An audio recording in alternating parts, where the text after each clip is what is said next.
Stone, the rebound, right corner, rims it for Eichel. Now Marner straight on towards Stone. He scores!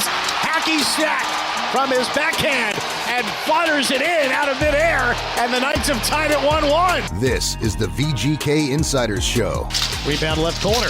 Another shot. Score! Ivan Barbashev from outside the left dot. Vegas takes a 2-1 lead. With Darren Millard and Ryan Wallace. Now a 2-on-1. Eichel with Stone. Eichel right side. He shoots. He scores! Jack Eichel clinches a playoff berth for the Golden Knights. On Fox Sports Las Vegas. Welcome in, Vegas Golden Knights Insider Show, Fox Sports Las Vegas. Ryan Wallace, Darren Millard hanging out inside T-Mobile Arena. Joe Costa, he's back inside the Richard Harris Law Firm studios. Richard Harris Law Firm, where they've won billions for their clients with their less fee guarantee. Happy game day. How we doing, boys? Well, it's pretty fun times around the Las Vegas Valley right now. The Vegas Golden Knights trying to chase down another division title. And in the realm of the Pacific Division, it's only been around one less year than the Golden Knights because of COVID year. So they have an opportunity to win the Pacific Division for the fifth time in 8 seasons. Remarkable. The other two teams that have won a Pacific Division title in the VGK era are both in rebuilds. So the beat just goes on for the Vegas Golden Knights. And down in Henderson, they're back in the American Hockey League Calder Cup playoffs. They're coming off a pretty impressive sweep over San Jose on the weekend, beating the Barracuda on back-to-back nights. And they are trending towards a home ice berth in the Calder Cup playoffs. So things are really happening right now in the Las Vegas Valley. The Nighthawks won yesterday, and Bournemouth beat Arsenal on the weekend. So for Foley Entertainment, it was a Grand Slam weekend. Yeah, clean sweep for everything. You were watching that Bournemouth Vegas. Arsenal game, weren't you? I was watching the Masters. Oh, good. We don't have a connection there. Surprising. I know. We don't have any real dogs in that fight. But Sure. But when it comes to soccer, indoor football, and hockey, things are happening. We got a lot of good vibes going on tonight. And tonight here at T-Mobile Arena, the penultimate home game for the Vegas Golden Knights, hooking up with the Winnipeg Jets, who are mathematically still alive. Yeah. But it's going to be really difficult for the Jets to get in, and you kind of saw that the other night when the score in L.A. was posted just early on in the Jets game. All the air went out of the Jets, and they got thumped by the Philadelphia Flyers. So it's sort of a bounce-back game for Winnipeg, but it's also a really difficult game for them to play, knowing how hard they fought to get in.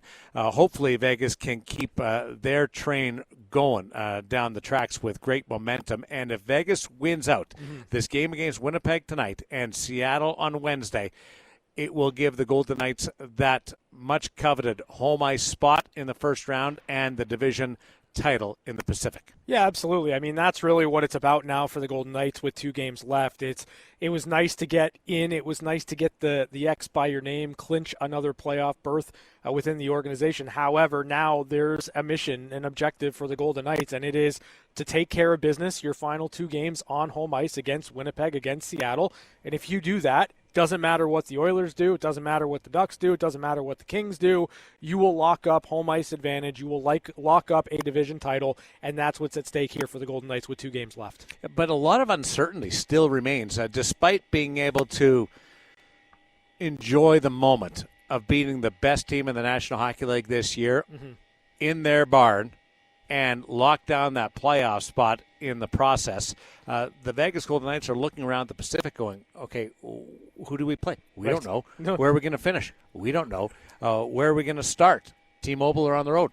Not sure. Yeah. There's a lot of things to still be decided in this final week of the regular season. There's 4 days left in the regular season. Yep. And there's 5 teams right now outside playoff position on both sides of the conference divide that still think they might be able to get in. Some are long shots, like the Winnipeg Jets. Others, like the Philadelphia Flyers, have 2 tough games to go in order to secure their berth. And in the Pacific Division, this race between Vegas, Edmonton, and Anaheim has a lot of possible permutations that are available, considering they all have 2 games left. Yeah, I mean, the reality of the situation is the only thing we know is that the Golden Knights will play over the weekend, and they'll have an opportunity to play in the playoffs. Beyond that, we don't know who their first-round opponent's going to be. We might not know who their first-round opponent's going to be after Wednesday's game, depending on how things shake out on Thursday in that final game of the regular season, or final day of the regular season. So there's still so much to kind of figure out here and unpack with the final 2 home games for the Golden Knights, the final 4 days of the regular season. But I think for the Golden Knights, again, you can make it pretty clear if you go out and take care of business, because then you're pretty much locking yourself in more or less with Utah, though there is a chance that the Los Angeles Kings could still finish with more points than the Utah Mammoths. So and set up a series against Edmonton. Right. Exactly. Like that could happen. We could also get a Sid versus Ovi first round in the Eastern Conference. The only thing I can be certain of, well, there's a couple. Colorado's going to have the 1 seed in the West, sure, by winning the Central. Yeah. Minnesota and Dallas are going to face off in the first round, mm-hmm. and the Golden Knights, by winning their last 2 games, will have home ice in the first 2 rounds of the Stanley Cup playoffs. Yeah. That's pretty much what's there in front of the Golden Knights. And so that's what makes these 2 games so incredibly important for Vegas. You've done well. You've done a great job, really, over the last 2 weeks of putting yourself in a position to accomplish the goal. The first goal, make the playoffs. The second goal, win the division or finish as high as you possibly can in the standings. That happens for Vegas with 2 wins, regardless of what anyone around them does. I think at the start of the year, mm-hmm. I'll go back to our shows during training camp. Yeah, there was a clear objective: make the playoffs. And that was more of a, if things go according to plan, mm-hmm. and don't get injury riddled sure. like they did in 2022, there's a good chance with this roster you're going to qualify for the playoffs. Not a foregone conclusion. Right. Yeah. It certainly pushed more than people would have liked. There was more twists and turns than people necessarily anticipated. The coaching change was one of those. But the playoffs were more of a sure thing than a lot of other teams. Mm-hmm. And the Pacific Division title, well, not nearly as of a guarantee or thought of the confidence as a playoff spot, was thought to be an objective, mm-hmm. a clear objective. Yeah. Who did you think you'd be vying for that against? Edmonton. Right. Top 2 teams in the division. Anaheim's had a really good campaign. LA's coming now. But the top 2 teams at the start of the year, Vegas and Edmonton, were expected to contend for the division title. And at the end of the day, it's playing out in very expected fashion. Yeah, I mean, we got here, and now that we're here, it took a couple of detours. It's the Golden Knights and the Edmonton Oilers. The journey's been different, mm-hmm. right? The journey this year has been different, not just for Vegas, but for Edmonton, really every team in the Pacific Division. But the fact of the matter is, this is the expected outcome. We expected that down to the wire it was going to come down to Vegas and Edmonton, and I still think you look at the final 2 games of the regular season. Now Edmonton's got a tough task tonight against the Colorado Avalanche, but it's still coming down in my mind to Vegas or Edmonton. That's my pick. One of those 2 teams is going to win the division and finish first. It's just an unorthodox way of getting there this year. We won't know everything tonight, mm-hmm. even if it all bounces the Golden Knights' way. Right. But here's what can occur tonight. If Vegas wins against the Winnipeg Jets and the Edmonton Oilers lose against the Colorado Avalanche mm-hmm. in regulation, mm-hmm. That will mean the Golden Knights have a home ice spot yes. in the first round. Yep. They will still, because Anaheim is idle, they will potentially still have to win that game 82 on Wednesday. Yeah. Because Anaheim's idle, they will still have the potential of 4 more points in the standings. Mm-hmm. So mathematically, they will still have an opportunity to win the division. But the Golden Knights can take another step towards that if they win tonight and get some help out of the Avalanche. Yeah, so there's, you look at it from that perspective, and then you basically lock yourself into first or second place, right? And I think that for the Golden Knights, at least you're starting at home. At least that's one more question answered to a certain degree. So, go out, beat the Winnipeg Jets, hope for a little bit of help from Colorado in taking on the Edmonton Oilers. And, it'd be really nice for the Golden Knights if at the end of the night they know game one of the playoffs will happen right here inside T-Mobile Arena. Coming off a thrilling victory against the Colorado Avalanche on Saturday, in which they were able to banish some of those overtime demons by going down and scoring early on with Jack Eichel with the end-to-end rush. We were talking today. We all think Carter Hart touched that puck off a stick. He deserves it. Right now it's going down as an unassisted goal. But we all think Carter Hart deserves an assist on that, so we'll see if it's ever changed down the road. But the Golden Knights capped off a really impressive road trip. Everything goes around the clinching of a playoff spot that night, but the Golden Knights went out and grabbed 7 of 8 points on a crucial road trip. Yeah, absolutely. I mean, that was something that they needed to get, right? You look at the Golden Knights, they took care of business against Vancouver. They were really, really good against the Edmonton Oilers. Carter Hart was exceptional in that game. And then you look at the fact that they went into Colorado against an Avalanche team that, though they had the President's Trophy locked up, Nathan McKinnon was in that game. It was still a full roster for the Colorado Avalanche. There's enough water under the bridge between those two teams that you were going to get a competitive environment. 100%. And the fact of the matter is, for the Golden Knights, they took it to the Colorado Avalanche. They were very, very good against the league's best team this year, and they showed why they should be feared going into the postseason. This is a Golden Knights team that I still view very, very clearly as a contender, and I think they showed why in Colorado. They were able to make one more play than the Avalanche when it mattered most. You mentioned the fact that they win it in overtime. That's massive for this team because overtime all year has been, fits and starts for the Golden Knights. But the fact that it's Jack Eichel that gets it done, the fact that the Golden Knights got strong goaltending again, the fact that they were able to dictate pace against the Colorado Avalanche, all of those things are great indicators of where this team is right now and how they're playing. 2 weeks ago today, John Tortorella was introduced as head coach of the Vegas Golden Knights and went out and stood behind the bench for the first time, hours after watching his team practice, meeting his players for the first time, and it's been all pedal to the metal since then, and it's been a remarkable run. Here's his captain, Mark Stone, on clinching a playoff spot the other night in Colorado and what it's been like the last couple of weeks. You guys clinch, still plenty to play for, I guess. How nice is that there is still plenty to play for to keep the ball rolling? Oh, for sure. You want to be playing your best going into the most important time of the season, which is playoffs. We've put ourselves in the spot where we have a chance to win our division, which is something a couple weeks ago probably wasn't super attainable. So now we've put ourselves in a good spot to attain what we want, which is at least get home ice advantage to start the playoff. I know the job's not done, but what does it say about the group, considering where you were, just a few weeks ago, to be able to be in this position? Yeah, we've given ourselves a spark. We've played a lot better over the last, couple weeks. Our game's been building, starting to get some more opportunistic goals as well. Some clutch goals to kind of set games, apart. So it's been good so far. How is the mindset feel different now that you know that you're in? I don't think it changes a ton.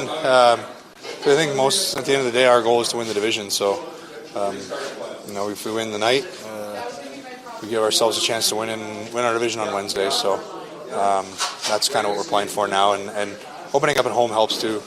You avoid that one extra flight, which is nice. So we'd like to do that. I get playing for home ice, playing to win the division rather than things that you can't control, like who your opponent is going to be. But does your mind go there at all? There's still so many potential opponents. No, that's a good thing, right? We have no clue who we're going to play.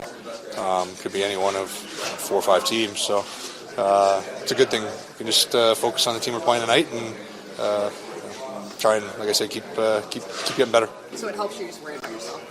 Yeah, I think that's the best way to approach anything, right? You worry about the present. Everything else will take care of itself. Is there a benefit to still having that urgency for so much to play for? I mean, I think so. You want to be playing good. You want to be playing your game going into the final stretch. So these are two important games for us for seeding. We'd like to win our division again. We've done it a lot since we've been in the league, and it helps. Like I said, you get that home ice, it helps. It's not the be-all, end-all, but it helps. I know in years past we've talked about checking boxes once you guys are in, what you want to accomplish ahead of the postseason. I'm curious, with Torts now still fairly fresh, what is that familiarity in terms of what you're trying to achieve with him in the fold, I guess, and vice versa? In the playoffs? Yeah, just getting ready for the postseason. Got to win 4 games. You go into a series with the mindset you have to win 4 games, whether that's in 4, 5, or 6, or 7. But you got to focus on the first one. So we're not there yet. We still have these 2 games to prepare for it, to get our game in order, and that's all you're thinking about right now. Stormy, you're a believer that you'd like to really be playing well going into the playoffs. Torch said earlier, you can't just decide on Sunday, Monday. You want to be. Do you believe in that too? That they're trending well going in? Historically, yeah, especially in my experiences. In times where I won't say limped into the playoffs, but I think when we were playing our best is when we've had most of our success here, as far as playing our best playoff hockey. So, just in my experience, as far as teams I've been on, it definitely is a correlation. So you want to be playing well. There's Mark Stone, the captain of the Vegas Golden Knights, his first media availability back in Vegas since the Golden Knights clinched. We will continue on the Vegas Golden Knights Insider Show. General Manager Kelly McCrimmon slated to join us later on in hour number 1. We will also have one-timers, news and notes from around the National Hockey League in hour 2, and you'll hear from the head coach, John Tortorella. This is the Golden Knights Radio Network, the VGK Insider Show, and Fox Sports Las Vegas. I don't think there's much of a challenge. It's the same thing we've been doing for years now. We're gearing up to get where you need to be. We're still chasing something, right? Like, we're not, just because we're in doesn't mean, okay, let's just get our mindset ready for round 1. It's like, no, we're in the driver's seat right now. We got an opportunity to win the division, so let's go do that. And in doing that, we're going to be playing better hockey. We're going to be playing to the style that we need to win those 2 games, and that will just carry on to the postseason. Now, back to the VGK Insider Show.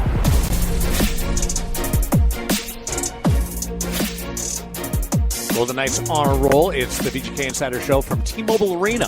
Darren Millard and Ryan Wallace looking down at the surface as it gets prepared for the return to National Hockey League action. Centerized logos back in place. It looked a little different with the Frozen 4.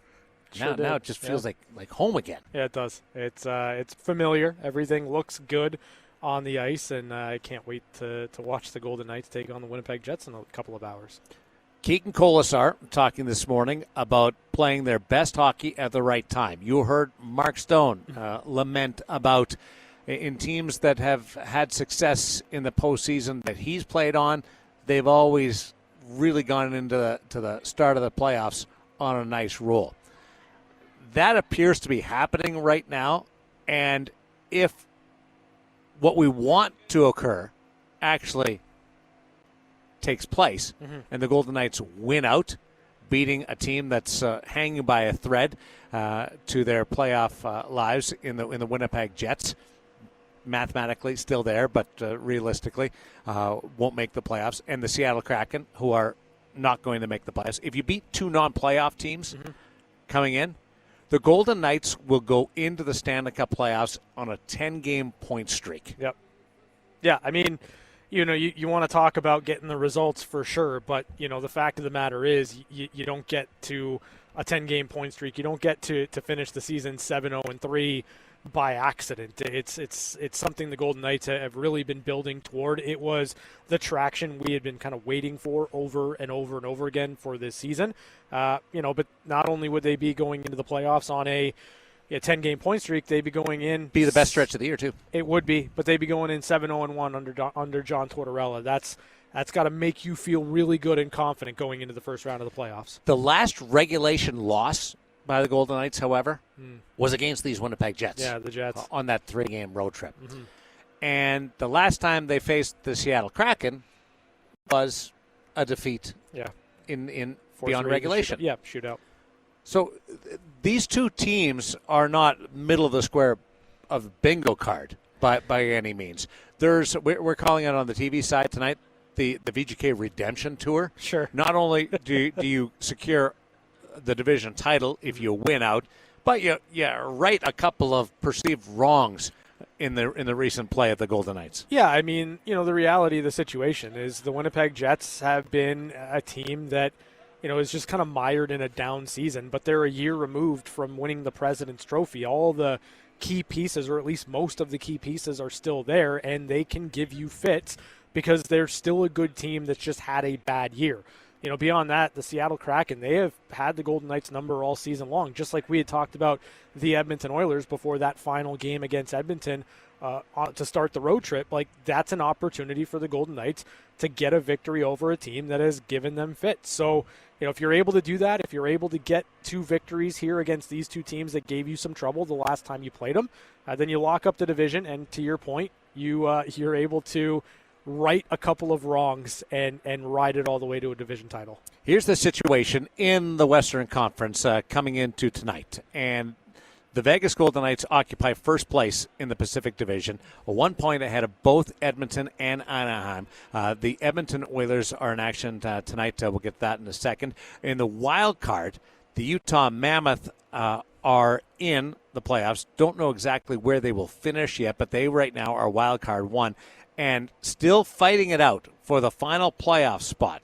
Los Angeles, who are in right now in wild card 2, have a 1-point lead on Nashville, and then have a comfortable 5-point advantage over Winnipeg and San Jose. Mm-hmm. Winnipeg and San Jose mathematically still there because they had that extra game to be played. But it's going to be tough. It's going to come down to Los Angeles and Nashville to get in. Where they finish, wild card 1, wild card 2, or third seed in the Pacific Division has yet to be decided, because Los Angeles, because they have 3 games left and Anaheim only has a couple, and they're 3 points back of the Ducks and the Edmonton Oilers, could still get into a top 3 seed in the Pacific Division. There's a lot to sort out here, and it's very complicated. I won't get too far into it because on radio, words seem to mesh together, become mush throughout the course of it.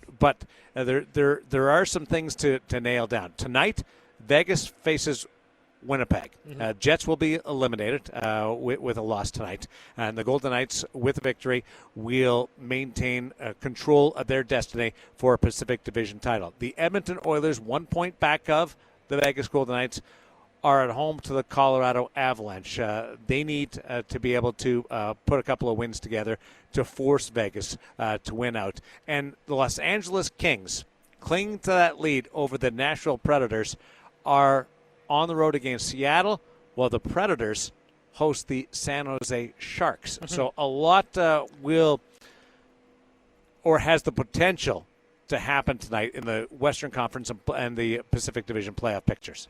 Yeah, I mean, I think the reality is, if you're looking at it from LA's perspective, you win the game, you hope Nashville loses, you've got yourself a date with the playoffs, and I think the Anaheim Ducks are certainly hoping for a Nashville Predators loss, because I think that would all but kind of put them into the postseason as well. So we could know the teams that are in the Western Conference playoff picture by the end of the night.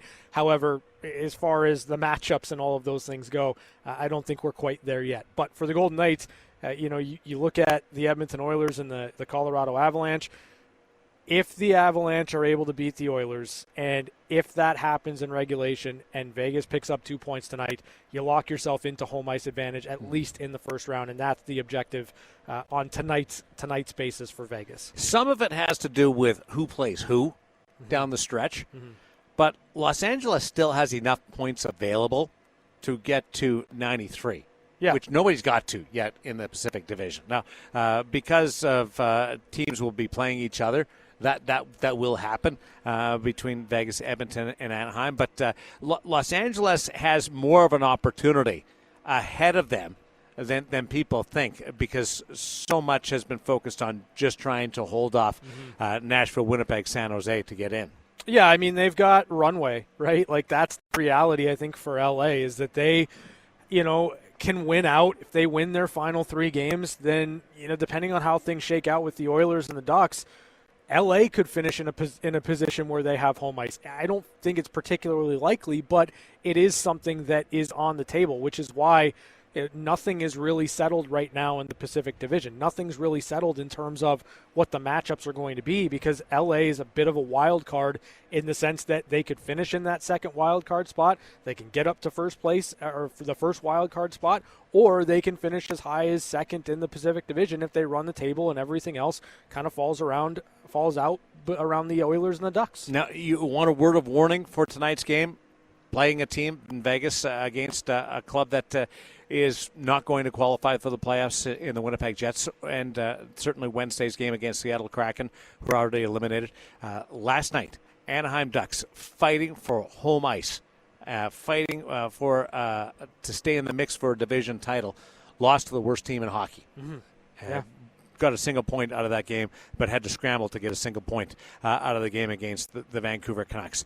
The Utah Mammoth were on the road last night against the rebuilding Calgary Flames, trying to just secure that wild card one, which avoids, if you look at the standings, would avoid the President's Trophy winning Colorado Avalanche. Sure. They were unable to get that done. Played a very lackluster game in Calgary. So these are concerning games for everybody down the stretch, because really you should and are expected to win these hockey games when you're the higher seed, when you're a playoff team.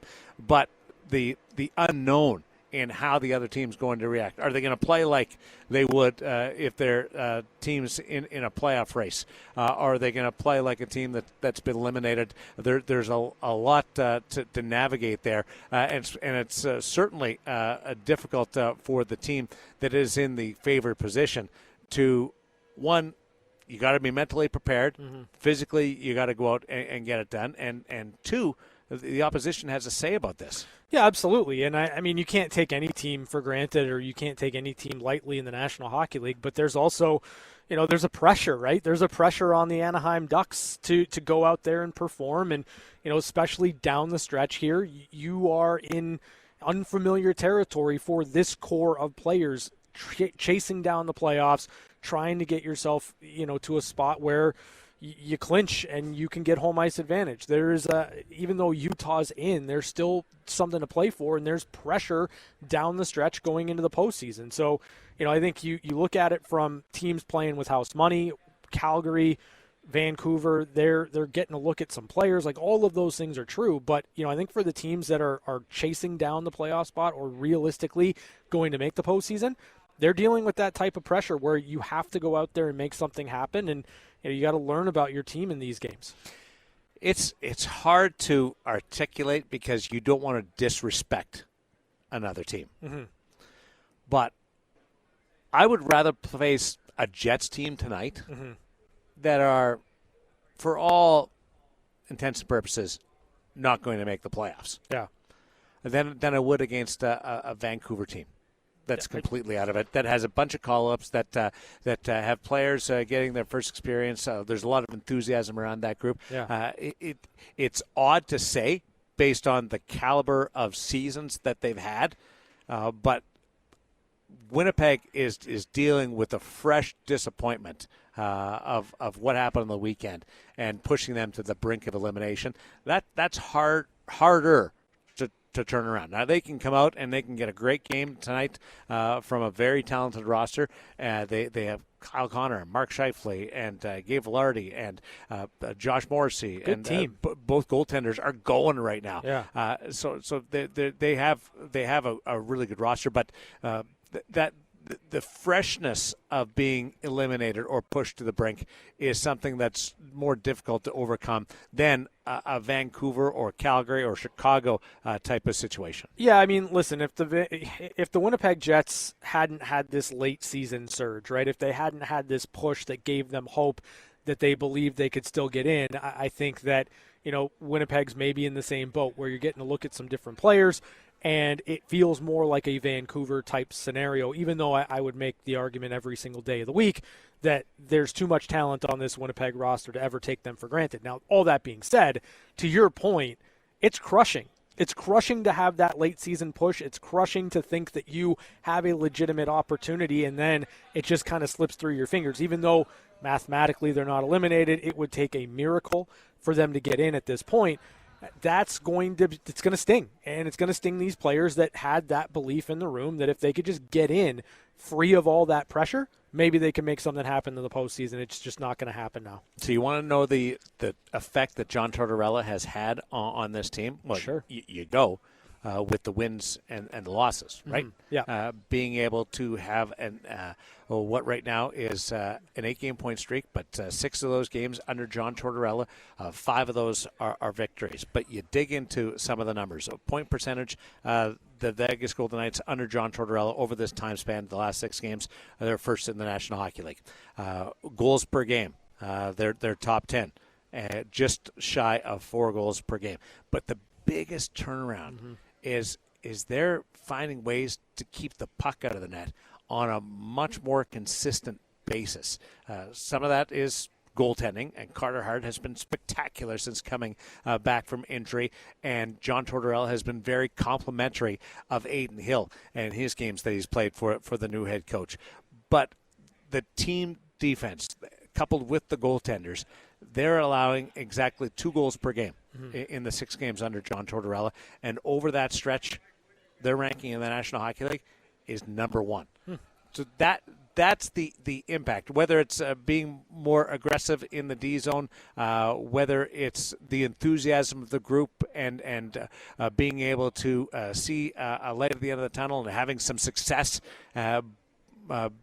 building up the fun factor, the swag part of it, or the goaltending, which does have a significant say in coming up with big saves. But that stat being the best team in the National Hockey League over the last 6 games in the fewest goals against is what gives me the most optimism that they can carry this right into the Stanley Cup playoffs. This team's always had a foundation defensively.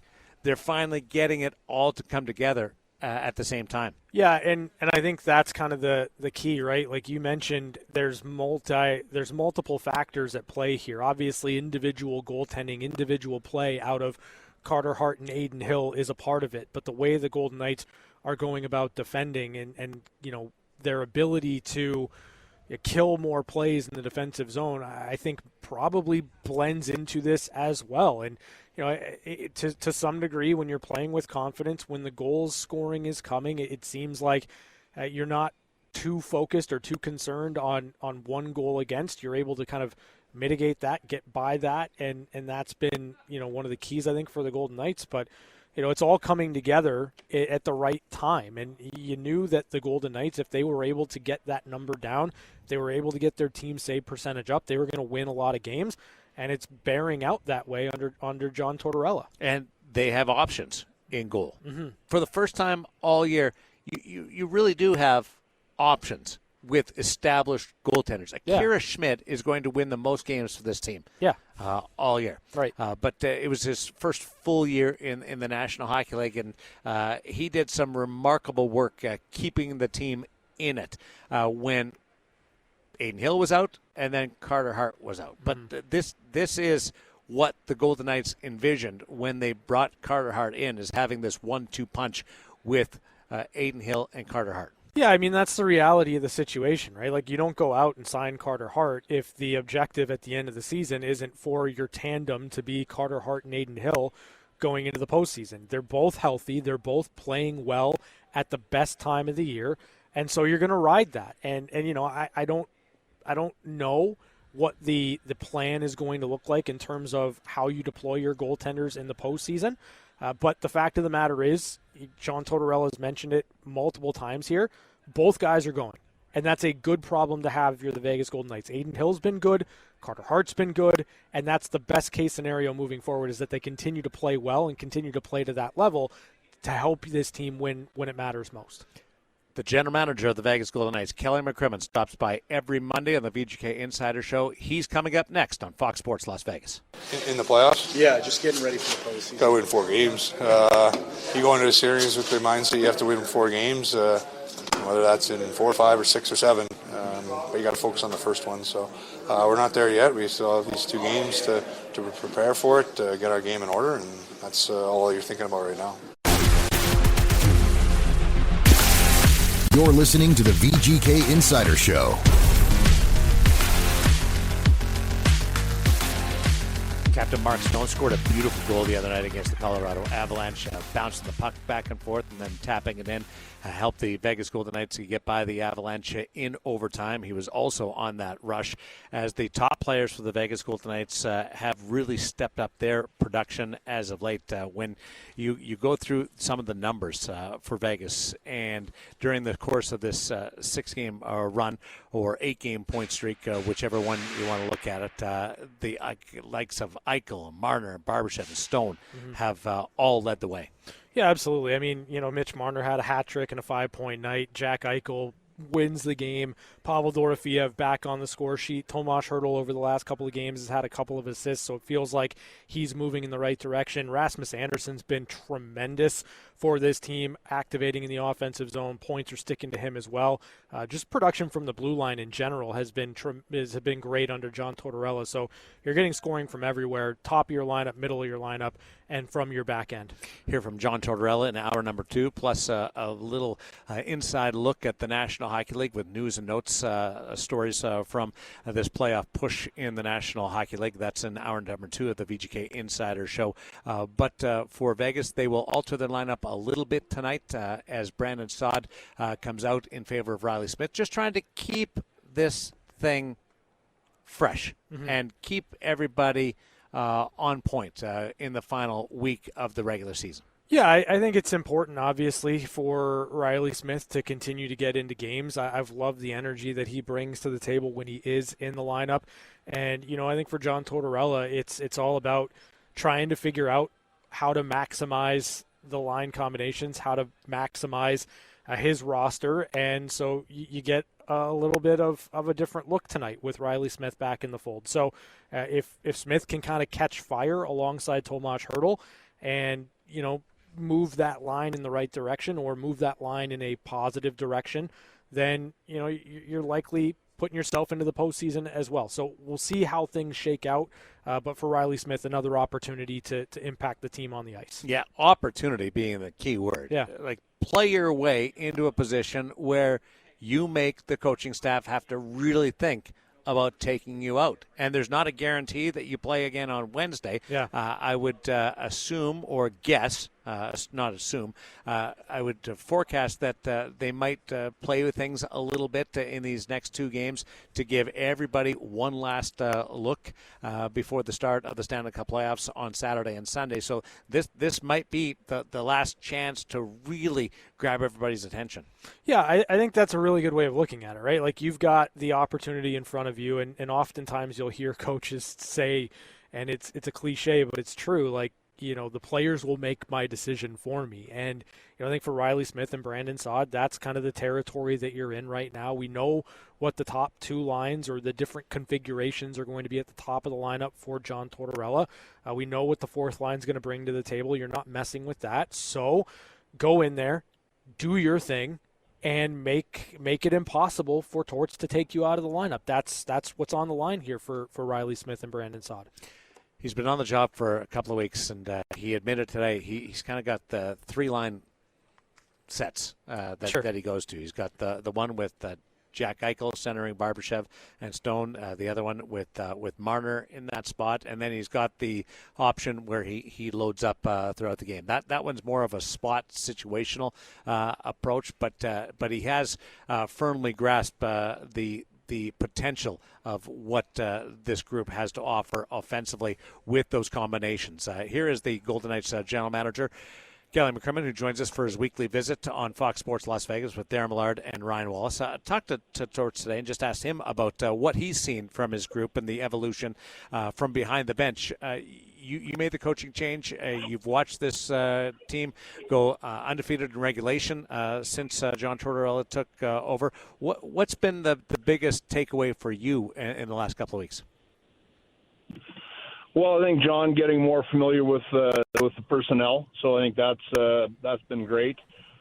Probably worked out to be advantageous that we had a 4-game road trip that took us 9 days. So I think that really gave everybody the chance to, develop relationships, get to know each other better for John. So I think that was helpful. And then I think, some of the things that we wanted to see, just a little more pace to our game, a little more energy in our game, and,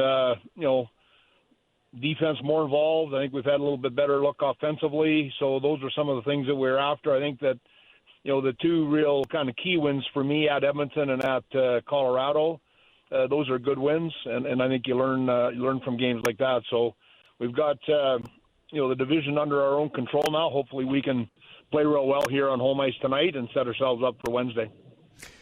The goal scoring is sexy, but we were talking earlier in the program, you're number one in the National Hockey League in goals against over this 6-game stretch under John Tortorella.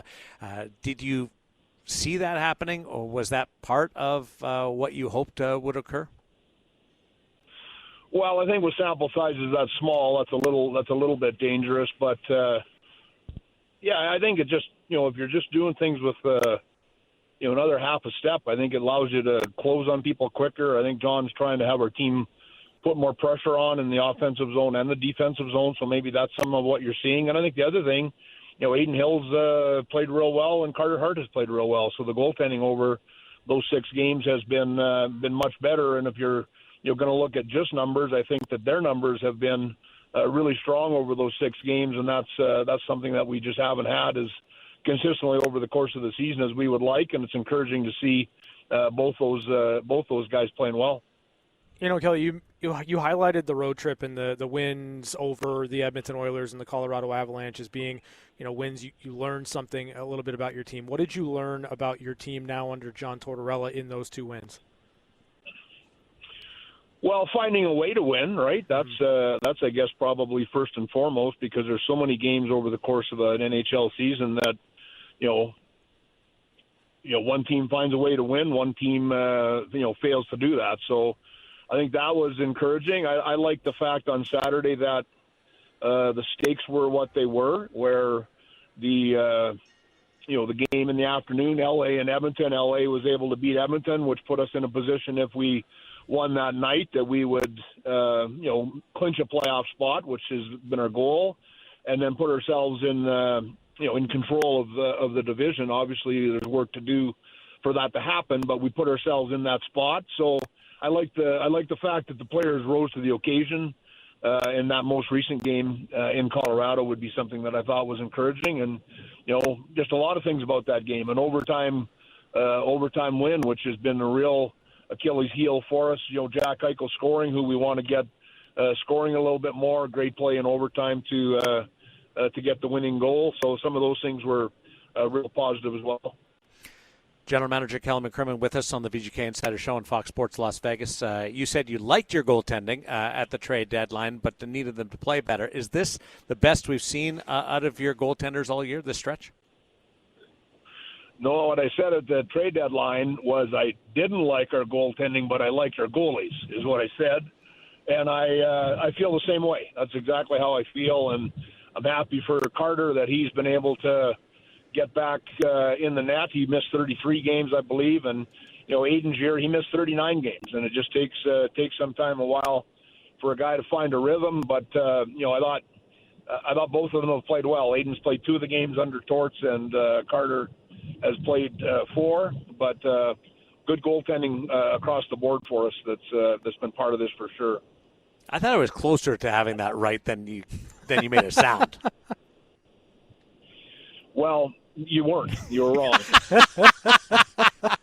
General Manager Kelly McCrimmon with us on the VGK Insiders Show. I don't know a nice way to say that. Sure, it's tremendous. All right, I mean, you mentioned it, right? There's 2 games left. Obviously, if you win out, you win the division. Like, those are things that you'd love to see happen. But beyond the wins, beyond the results with the final 2 games, are there any boxes you're hoping the team is able to check heading into playoffs? Well, I just think for us, we're trying to make every day count here right now because of the late change with coaching. So, I think 2 real good games would be important for us. good health. Obviously, you want to try to come out of the regular season in good health heading into the playoffs, but just more repetitions with coach.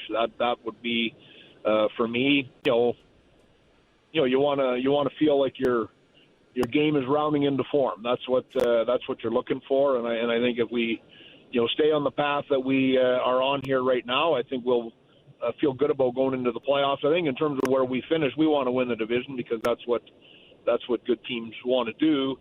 I think in terms of the playoff matchup, I don't know that there's a lot of difference there. I don't think there's any real advantage finishing first or second or third, or whatever it shakes out as. I'm not even sure all the different opponents we could have. Seems like everybody is still in play, so I don't know that comes into play. It's more just about our own team and playing well as we get ready for playoffs.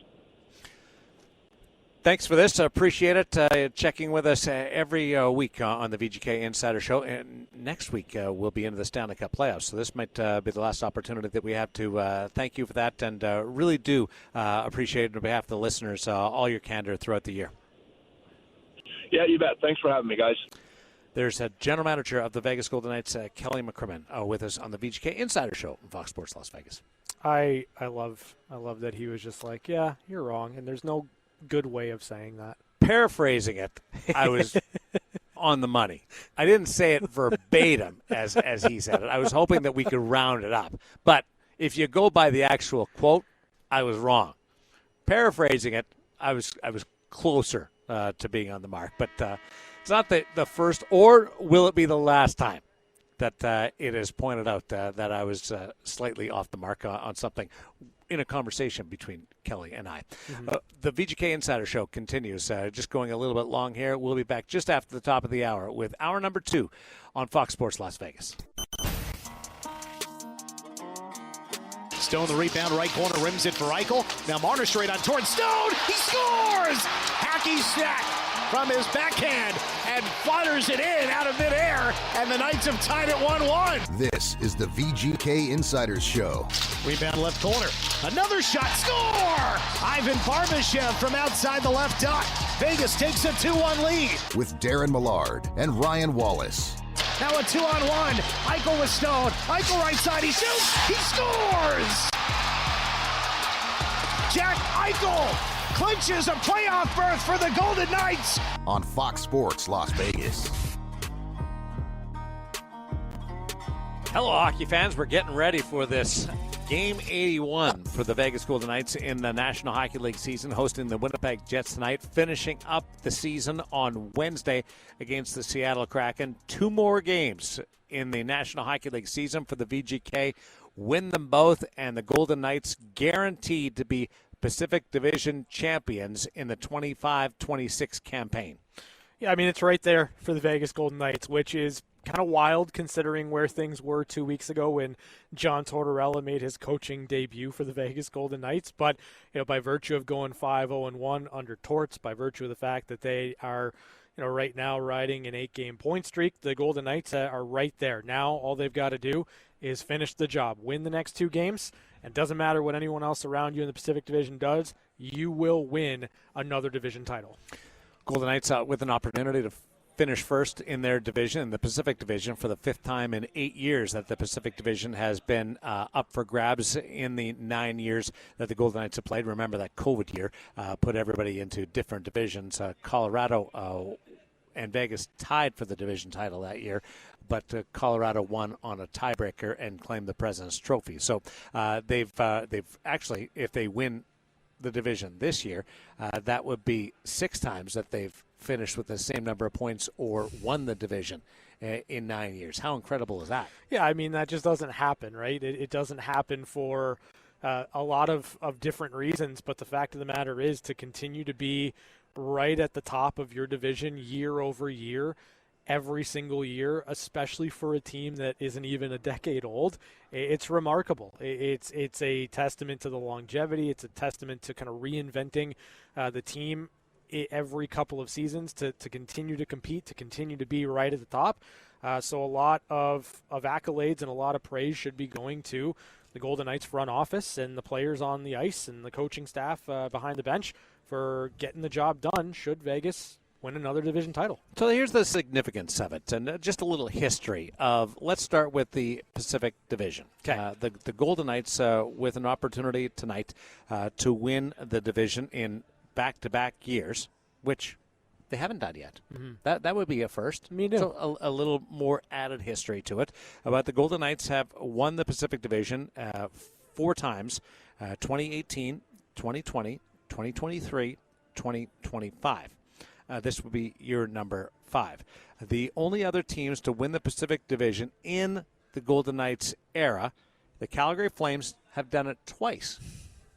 I think that would surprise some people. That is surprising. 2019 and 2022. Okay. 2022 was the year that the Golden Knights missed the playoffs, injury-riddled campaign.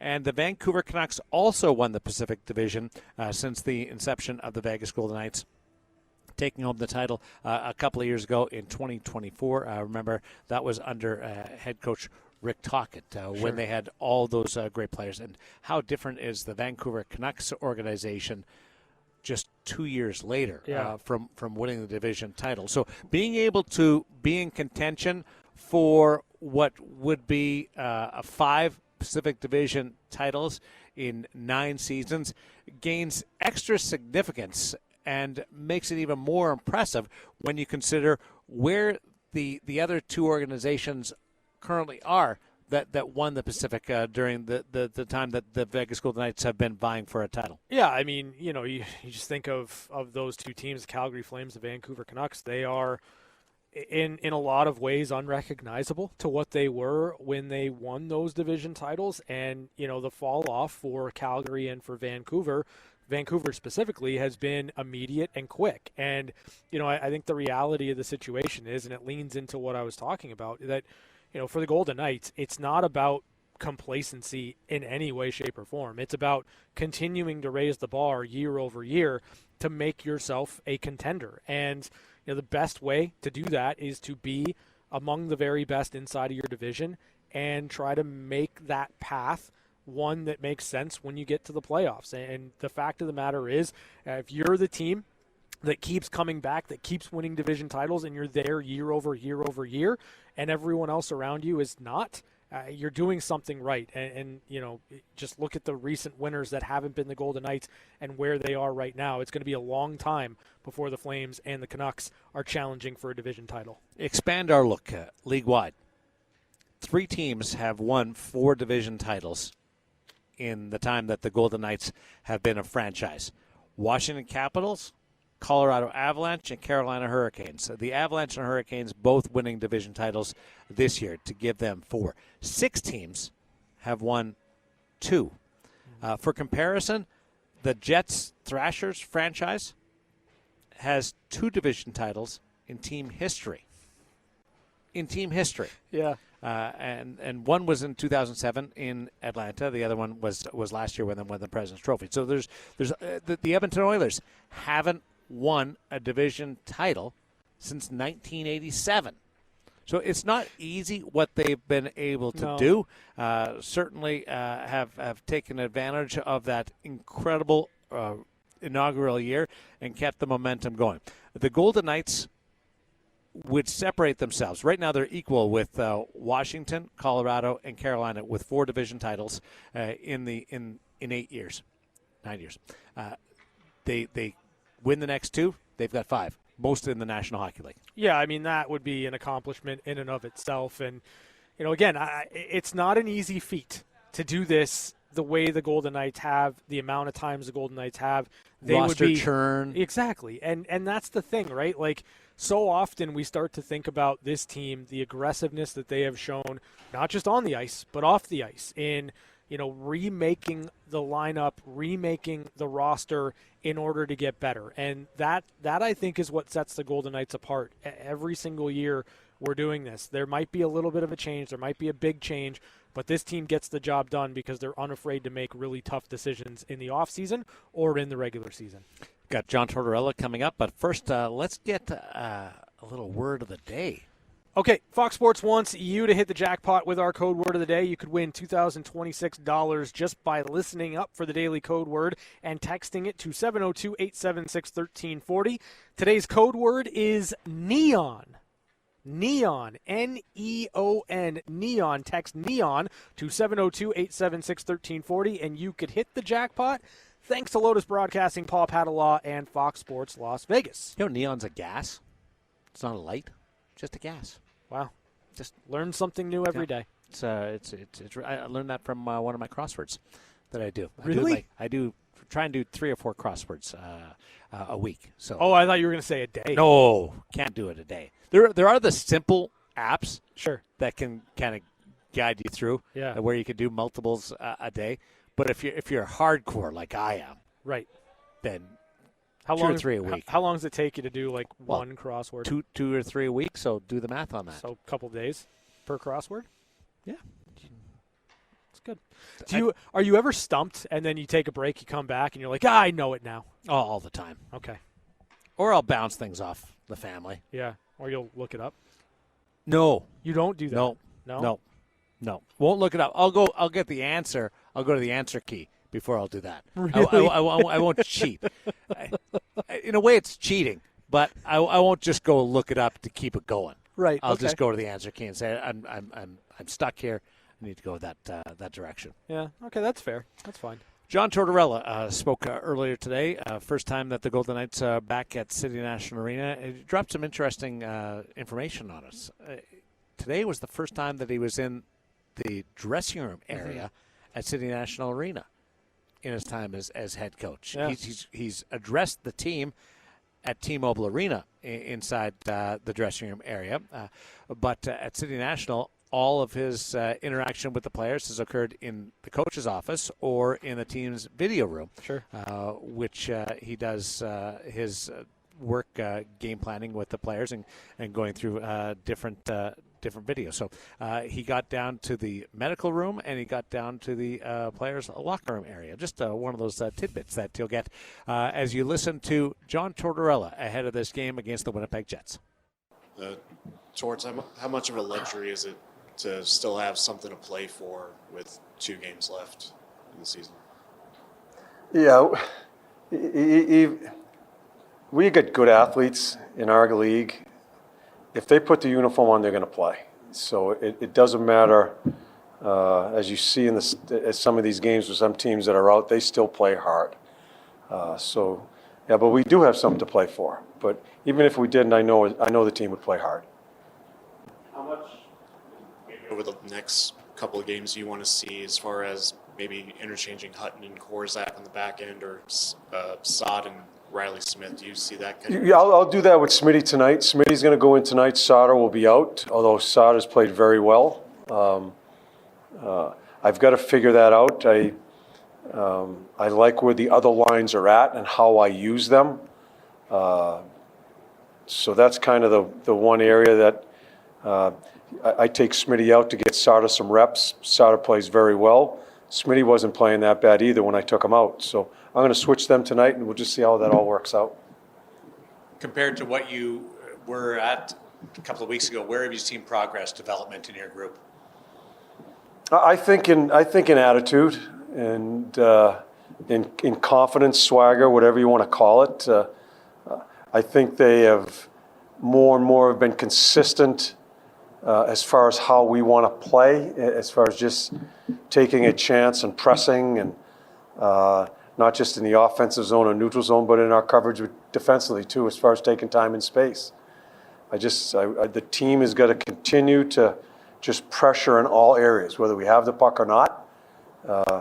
We want to pressure, and I think they've done that more and more consistently. So it's good. I think, we've won some games, which helps. It helps their confidence. I just want them to realize how good a team they are. I think sometimes I don't know if they know how good a team they are. I felt in the first period against Colorado, we kind of showed them a little bit too much respect. This is a good team here, and their belief is a big thing. I think they need to believe that. As you said, plenty to play for still in these final 2 games, but I'm curious now that the team is in, Are there different boxes you're looking to check now that as you get ready for the weekend and next week? No, I think you're always, as you see how the games are being played now, and it always happens this time of year, the checking, the hardness of the game, the situational play, a minute left in a period, a minute left in a game, all those things come into play. It's you watch these games throughout the league, teams are ramping up how hard you're going to have to play. And you just can't turn that on when playoffs start. So we're talking about that a lot. It's something I think we've improved at, but it gets to a whole different level when you get the next weekend and things start happening. So we're talking about a lot of different things like that. Torrance, Darren asked you about the comfortability level with the team now, but how about for you compared to where you were standing up there 2 weeks ago? Where's your comfort level? Yeah, I am in a much better spot, and I have a better grasp as far as understanding some of the players, their personalities. It happens pretty quickly when you're going through experiences during a game. You find out how you need to coach that guy and this guy. I feel comfortable in some of the lines, and we have I move them a little bit. There's 3 sets of lines that I kind of go with. I feel comfortable. I think they feel comfortable. So in a much better spot than I was 2 weeks ago when I didn't know who was who. I remember a long time ago now, I guess, but your Tampa team that won it in 2004, you had that motto, safe as death. Mm-hmm. Have you kept that pretty much? Yeah. You may word it differently, but it's still the same approach as it was 22 years ago. Yeah, and I don't word it differently. I believe it, and that's my old assistant in Tampa Bay, Craig Ramsey. He's the one that had that, and it just resonated with me. And that's how we're trying to play. That's pressure. That's taking a chance by checking forward. So it is. If you're a safe team, especially in today's game, you will die. And that's one thing we're not going to be. And we may give up some chances, some odd man chances along the way, which we have. But I think that's when a goalie needs to make a save for you. It's just the way I think this team should play. Scoring's such a unique and difficult thing. When a player goes a little bit cold, how can a coach help that player or impact it, getting them out of the slump? I think trying to put them in spots. I'm not sure which player you're talking about. Any offensive player that hasn't scored in a while, even an empty netter, trying to get them on the ice to get an empty netter. It's amazing what empty netters do for scorers that haven't scored. I think it's conversations. It's trying to get them in different spots when you can, without upsetting the flow of the game to really try to force feed. And you try to take a little bit of pressure off them too, as far as just conversations about doing the other things in the game. And that's when other guys on the team need to step up when a guy is supposed to be a scorer isn't. Other guys need to help out there, and then he can help out on the other side of the puck. And I think all things come out in the wash from there. And, rosters can change, and the cap is different once the playoffs start. Mm-hmm. You have a really hot team in Henderson. Have you had a chance to even, have you watched them? Is that all something you'll just say to Kelly? What do you think? Like, how will that work if you need someone from there? It's a good question, because I have watched some tape. I'm not going to give names, but Kelly has briefed me on what's going there. I know Krager so well. I coached Krager in Tampa. Couldn't skate a lick, but he was such a good player. He knew he was going to be a coach too. You could just tell. So Kelly's briefed me. I've looked at some videos, just looking at some this morning of a couple of players down there. So that all comes into play. Hopefully, if you take a long ride here, you may have to dip down there. You guys know how the attrition of the game is in playoffs. So yes, we're looking and talking about those type of things. For the record, Krager is much kinder when he talks about you. He says he was a late round pick, and you treated him like an NHL player and gave him his start as an NHL player. And then even more importantly, when he was in Cleveland and you were in Columbus, you treated him like an NHL player at training camp. Yeah, I didn't treat him any way that he didn't deserve to be treated. That we all know what Krager is. He is probably one of the most respectful pros, understanding all those things to be a pro and good person that you can find. And we found that out right away in Tampa. And I'm glad our paths crossed then. Him and I are exchanging texts and calls. We haven't gotten in touch, haven't been able to really talk. But that's one of the better people you're going to meet in the game. Forget about what he does as far as hockey. He's one of the better persons you're going to meet. Do you worry at all tonight about, your team clinched in a big-time emotional win against the number one team in the league, playing a team that's a lesser light tonight? Yeah. Do you worry about a letdown at all, and how can you help if that does happen? Yeah, well, I think you got to bring it up to the team. I'm not going to disrespect our hockey club and get too carried away with that. One of my biggest concerns, not so much the opponent. I think when you come off a long trip, that first one is tough, and it's real. It's not an excuse. It's real. But I trust our team. And as I've said before, Winnipeg gets embarrassed at home. They're going to be ready to play. I'm not sure where they sit. I think it's a pretty low percentage of them getting in, yeah. But as I said, it's why I'm so happy I have an opportunity to coach in this league again. We are littered with great athletes in this game. And the Winnipeg's going to be ready to play because it's just how our athletes treat these things. They're great pros. We haven't asked you for an update on William Karlsson yet. Is there anything new on that front? You know, I haven't even. I went down to the medical. I found the medical room today. It's the first time I've been in it. It's actually the first time I've been in this locker room today because I've been doing my tape here, and I really haven't been in the locker room. I go to do the tape and go on the ice before we went on the road trip. I haven't even talked. Long-winded answer. I haven't even talked to the trainers, the medical people, as far as what's going on. Carter Hart's been one of the major stories over the last stretch of games. He's been performing really well for you in net. What is the importance of having a goaltender with that level of confidence heading into the postseason? Yeah, it's one of the most unique positions in all sports, goaltending. That's what's going to help you find your way. I think we got two of them going right now because I think Hilly's made some really good saves and has played very well. Things I read and listen to, I guess it hasn't been a really great year in consistency for Hilly, but he's played well since I've been here. And Carter, since he's come back, I watched his first game when he came back into the league.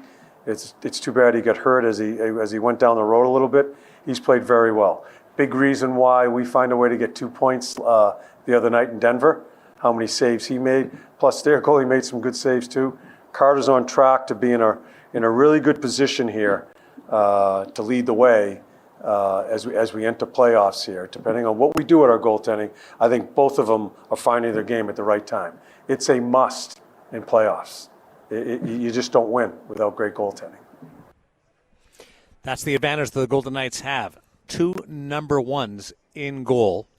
And right now your third guy is Kira Schmidt, who's going to end up winning the most games for the franchise this season. It should be a position of strength, and right now it's playing out the way everybody saw it when Carter Hart joined the organization and Aiden Hill, the Stanley Cup champion incumbent. Yeah, 100%. I mean, this is what you hope for if you kind of saw everything to the end game when you signed Carter Hart. You're expecting, again, the tandem to look like Aiden Hill, Carter Hart. You know what Aiden can bring to the table when he's at the top of his game. He was able to help this team win a Stanley Cup championship. We know the pedigree of Carter Hart. We know how good he was at times, when he was with the Philadelphia Flyers. And if you can get both of those guys back to that level, you've got a great option no matter who you go to in the postseason. So right now, they're playing well. Ride that as if the way that you can if you're the Golden Knights. And we'll see what it looks like and how they deploy things going into the first round of the postseason. All right, some stats that I'm privy to. Okay.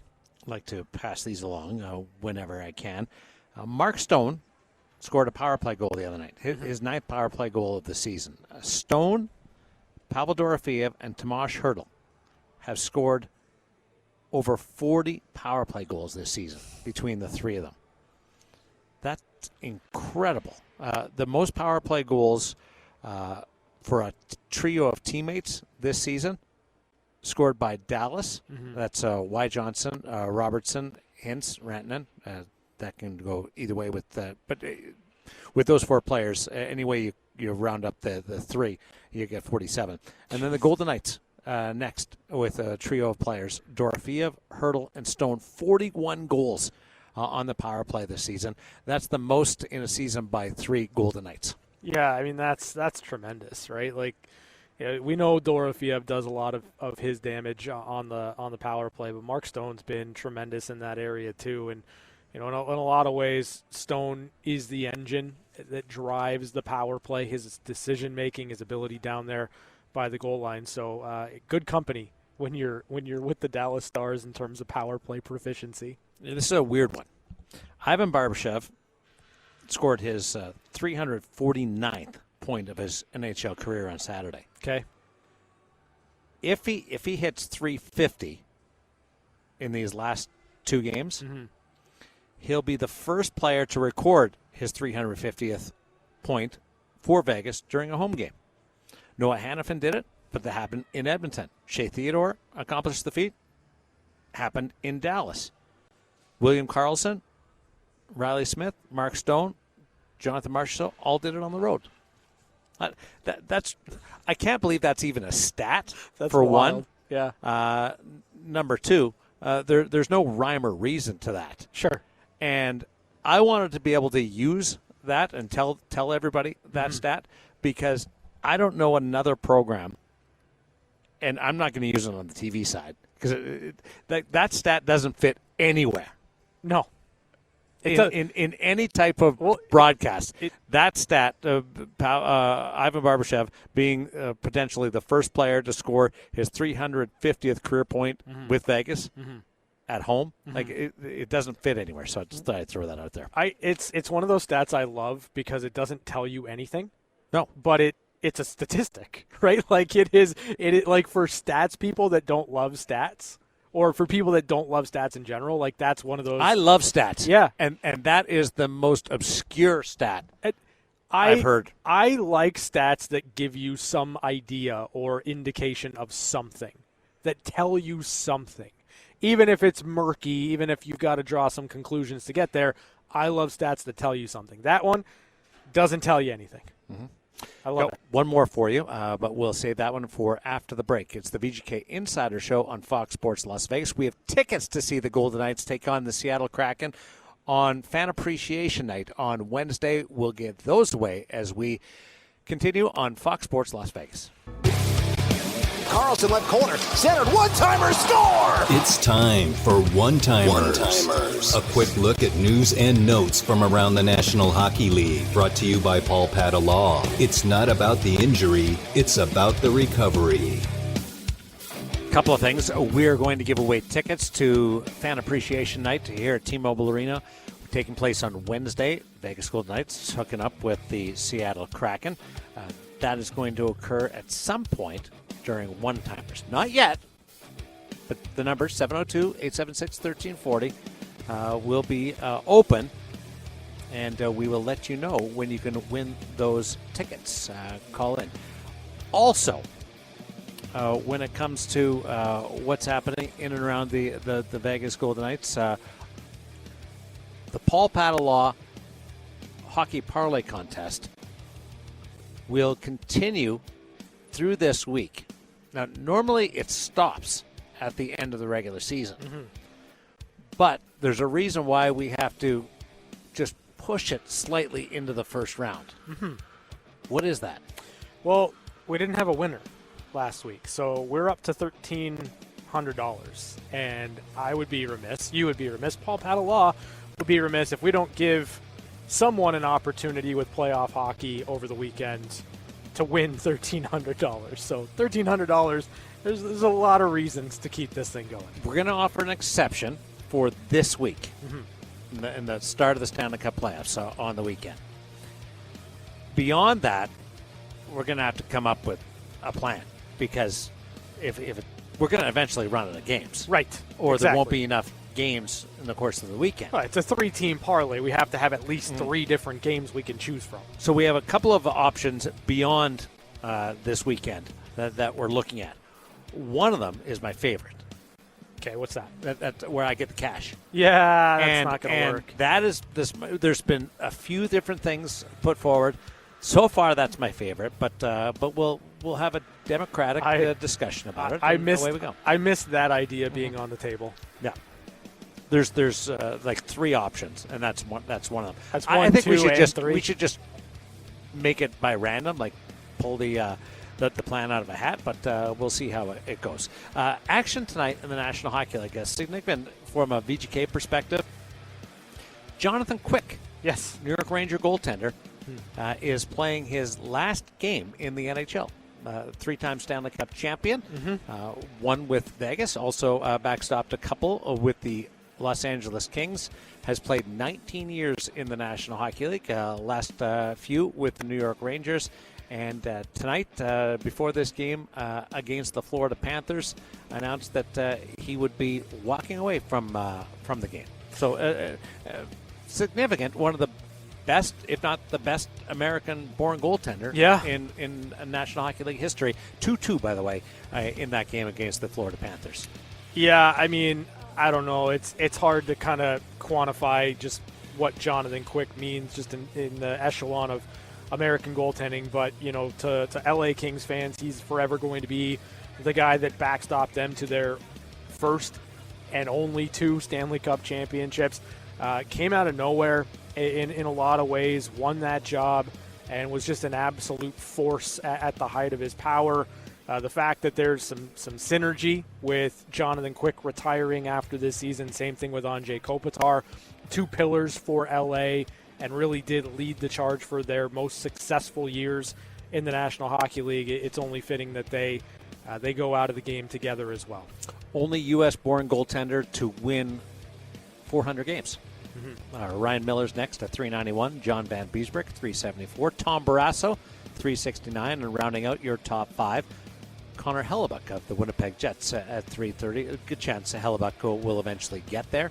But he's going to have to keep putting up points. If you're talking 35 wins a season, the contract's long enough. Sure. But you got to play at that same pace, same level. Yeah, you got to win the games. So Quick's, I wouldn't count him out just yet with the next best. Right now, Hellebuck's the only guy that can get to him. I would have thought Mike Richter won more games than 301. Yeah. But that's it used to be 300 wins gets you into the Hall of Fame. Sure. That fell off a little bit. Guys like Andy Moog won cups, never got in there. But that's some significance to tonight's game between 2 teams that aren't going to make the playoffs. Right. Jonathan Quick's the only reason why you're paying attention to the Rangers and the Florida Panthers tonight. 100%. A little odd that it's in Florida. I would have liked to have him sign and get one more start at MSG. Let's see what else is happening. Clinching scenarios. Yes, clinching scenarios. Love clinching love scenarios. to go down that path. So Vegas with a win tonight and an Edmonton loss can at least secure home ice. Can't win the Pacific Division title tonight, but on the heels of securing a playoff berth on Saturday, Vegas with a win and some help can nail down a home ice spot, a top 2 position in the Pacific Division. In the Eastern Conference, the Carolina Hurricanes will clinch the Eastern Conference title if they get at least 1 point against the Philadelphia Flyers, or if the Chicago Blackhawks beat the Buffalo Sabres in any fashion. The Sabres will clinch the Atlantic Division title. Boy.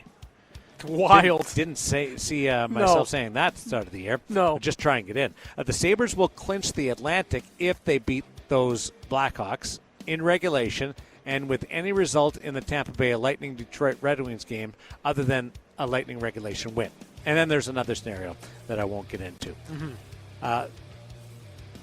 In the Western Conference, the Anaheim Ducks, can clinch a playoff berth tonight. Again, this is one of those scenarios where, they're not going to care they're going to be happy that they get a playoff It spot. doesn't matter. It's just, it'd be nice to celebrate together in the room together. But the Anaheim Ducks can clinch a playoff berth if the Sharks beat the Nashville Predators tonight. Los Angeles Kings will also clinch a playoff berth if they defeat the Seattle Kraken in any fashion, and they need some help. The Sharks beat the Predators in regulation. So that's the clinching scenarios for tonight. The Kings take on the Kraken, and they'll need some help from the Sharks against the Predators. Sharks kind of fell off down the stretch. Yeah, they did. I mean, listen, it's a young team. This is a very new experience for the San Jose Sharks. The idea that they could make the playoffs, that they play well enough down the stretch, win enough games, they can get there. And, they had some significant losing streaks. That's something you're going to have to learn through. And I think, the fact that they went through it this year should make them better for next season. And, if they are met with the same opportunity next year, they'll be better equipped to handle it. Remember me telling you about Stuart Skinner the other day? Had to miss a couple of starts. Yeah. Because he got hit by a puck while he was backing up on the bench. Yeah. It's weird. The same thing happened in that game between Vegas and Colorado the other day, where somebody got hit by a puck on the bench. It was the head coach, Jared Bednar. Here's the latest on man they call Bedsy. He has facial fractures and a corneal abrasion. Facial fractures and corneal abrasion. Did not make the trip to Edmonton for the team. Took that puck to the cheek. He was alert. Everything was good, but just need to take it easy. Again, it was swelling, head area. Probably don't want to be flying and subjected to the pressure changes. And the other part of it is they're good. They won the President's Trophy. He can take some time and relax a little bit. But we're wishing Jared Bednar all the best. That's got to be just facial fractures. Yeah. And the worst part about that, well, not the worst, there's a lot that goes bad, but I imagine it's really difficult to sleep. Sure. Because you can't 100%. sleep on if you're a side sleeper or anything like that, trying to navigate that. So just navigating the daytime, but the nighttime as well. Alexander Ovechkin yesterday waved off the Pittsburgh Penguins. They played Sydney against Ovi. And the Penguins all lined up. Going to shake his hand because Ovi's contract's done. Could be the final time. Game. Yeah. He did pose for a picture with Letang, Malkin, and Crosby. Yeah. Before the game during warm-up, but he waved them off. The Penguins off, and now it's got people thinking because yesterday everything was coming together that made it sound like it would be Ovi's for sure last season. Yeah. And then he did that, and now we're all like, really? Yeah. The standing ovation, the picture before the game. Such a he took a big draw moment against Sidney Crosby to start the game. You know why? The referees kicked Strome out. Oh, come on. No. Great job by the referee. Yeah. I can't remember which official it was, but the referee knew the significance of that draw. Yeah. And kicked Strome out of the draw, and Ovi came in.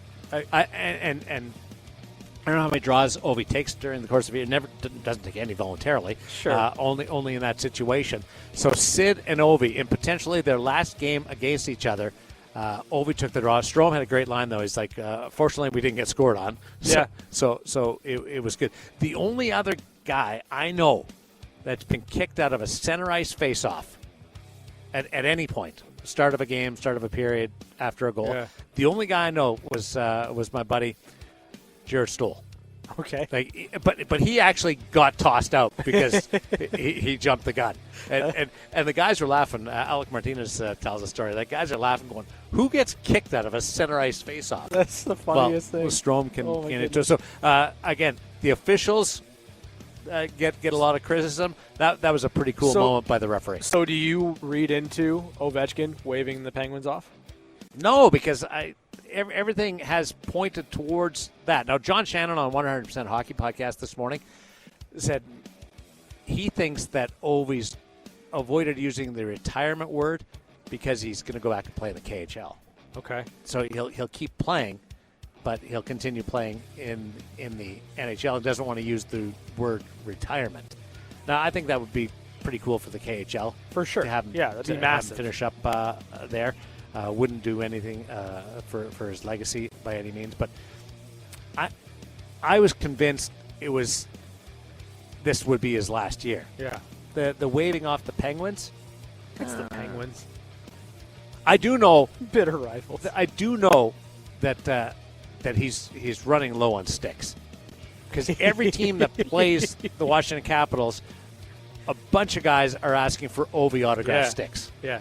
It's like, come on, guys. I got to get through the season. Yeah. So that's happened. I know for a fact from a couple of different players who have got them, where I found out that's been one of the big parts of it. And other players who didn't think to ask, put the request in before the game, are hoping he plays one more year, because they're like, I should have remembered that. Yeah, exactly. Those are one-timers. News and notes from around the National Hockey League. Back to tee up the pregame show on Fox Sports Las Vegas.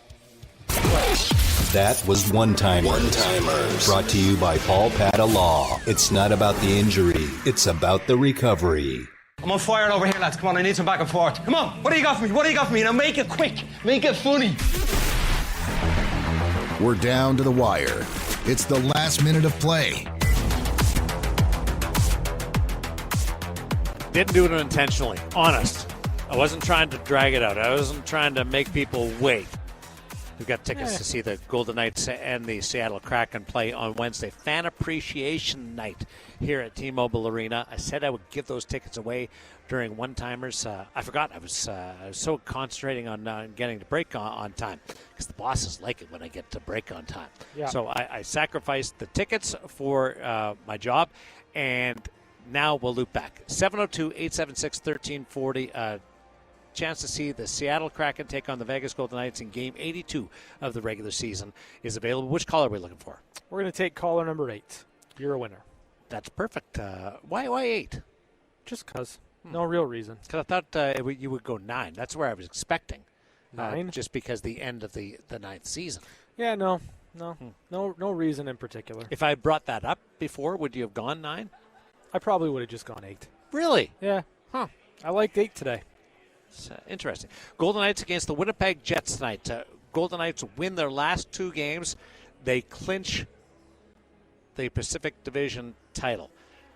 There's something about being able to win your division, even though, as Kelly McCrimmon said, matchup-wise, like, you're not getting an easier opponent. Right now, it would be the Utah Mammoth, who have had the best season in that, well, since the team moved to Utah, but they have as good a team as we've seen in a number of years in the Arizona-Utah history. So you're not going to get a slam dunk because you win the division, but there's a little bit of confidence that comes with winning a banner. Yeah, I mean, it's always good to have it, right? It's always good to win your division. We talk about all those teams that have not won a division title, haven't been around that much winning, that much success. If you're able to win your division, you were the best in the Pacific, and you can ride that confidence, ride that wave into the postseason. I like trophies too, or awards. You're a big so fan a banner goes with that. I agree. It's something. It's an accomplishment. I had a buddy win the VGK Alumni Golf Tournament today. Oh yeah. And he's in a walking boot right now, and people appealed. He's like, "Oh, it doesn't matter. I won. You can be mad all you want. I won." I'm with those people. Winning is cool. Vegas Golden Knights will try to do that tonight against the Winnipeg Jets. Pre-game shows coming up next on Fox Sports Las Vegas.